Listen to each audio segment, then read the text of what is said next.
is my great pleasure to welcome you to another interesting tutorial about Windows PC. And in today's video, I will show you on how to check your disk health and how to see if your hard drive is in good shape on your Windows PC. Let me show you how. But before we dive into the tutorial, if you are very new to this channel and you find this tutorial useful, remember click on that subscribe, turn on the notification bell for more useful tutorial about Windows PC. So with that being said, let me show you how. Alright, so the very first thing you want to do is to come down below right here where you have your Windows Start menu. Right click on it.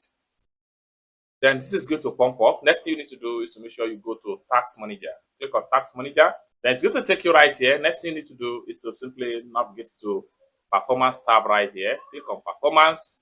So it's going to take you right here. Under the Performance right there, navigate to Disk. So here we go. If you have everything in a green condition this way, it simply means that the health of your hard drive or SSD is still in a good condition right here. And here you will know the capacity of your hard drive and the format of your hard drive, just like what you see right here. This hard drive here is 298 capacity, and this PC is running on HDD, which is hard disk.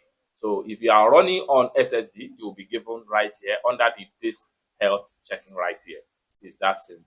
So with everything you see right here, everything is green. It simply means that the hard drive here is very good and it's in a good condition. So both the first graph and the second graph right here, just like what you see right here, read the and write activity on this disk, and you're going to see more speed.